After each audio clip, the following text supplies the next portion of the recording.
নমস্কার। 2024 সালে বীরভূম জেলার আইসিডিএস নিয়োগের বিজ্ঞপ্তি প্রকাশিত হইল। তো কোন কোন ব্লক আছে সেগুলো আমি এই ভিডিওর মাধ্যমে জানাবো। তো বীরভূম জেলার অঙ্গনারী সহায়িক হতে অঙ্গনারী কর্মী পদে বোলপুর, মেন বোলপুর, অতিরিক্ত ইসলামাবাজার, তারপরে নানাজুর, লাভপুর, শিউলুর 1, শিউলি 2 নম্বর শিউলি, দুর্বাজপুর, খয়রাসোল,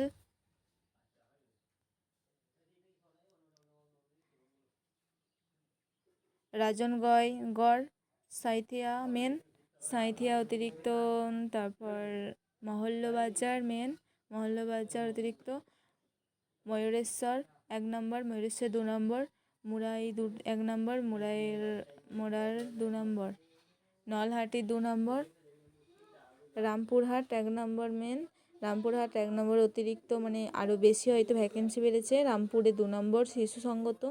তো এই ব্লকগুলোতে আইসিডিএস এখন নিয়োগ করা হয়েছে। তো বীরভূম জেলার যে আমার ভাই বোনেরা আছেন, তো তারা এই ব্লকের মধ্যে যারা পড়ছেন তারা অবশ্যই আইসিডিএসে ফর্মটা ফিল আপ করে যে যার ব্লকে জমা করুন।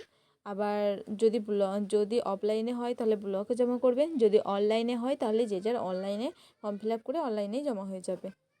তো এইটুকু জানবেন অনলাইন থেকে যে এটাই অনলাইনে ফর্ম ফিল আপ হবে নাকি অফলাইনে।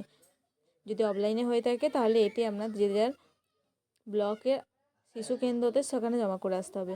বলেছে অতিরিক্ত বিজ্ঞপ্তি জানতে হলে যে যার বীরভূম জেলার যে যার ব্লকে জেনে আসুন। তো এখানে যে ব্লকগুলো আছে যে যার ব্লকে গিয়ে জেনে আসুন যে ফর্মটা ফিল আপ করে কোথায় জমা করতে হবে আর কীভাবে জমা করতে হবে। তো কীভাবে জমা করতে হবে, কী লাগবে, কোথায় কী দিতে হবে, সব কিছু জানতে হলে আমার চ্যানেলে গিয়ে আমার চ্যানেলে এরকম একটা ভিডিও দিয়ে আছে যে কীভাবে ফর্মটা ফিল আপ করতে হবে, ফর্মে কী কী ডকুমেন্টস লাগবে। তো সব কিছু জানতে হলে আমার ভিডিওটি অবশ্যই দেখে আসবেন। যদি ভিডিওটা ভালো লাগে তাহলে লাইক, কমেন্ট, শেয়ার করে দিন, যাতে আপনার আরও বোনেরা আইসিডিএসে ফর্ম ফিল আপ করতে পারে। যদি ভিডিওটা ভালো লেগে থাকে তাহলে লাইক করবেন। আর যদি আপনারা ফর্ম ফিল আপ কেউ করে থাকেন তাহলে অবশ্যই কমেন্ট করে জানাবেন যে আমার হয়ে গেছে। আর যদি কারো না হয়ে থাকে তারাও জানাবেন যে আমার ফর্ম ফিল আপ আমি করতে চাই, করব। তো এই বলে শেষ করছি।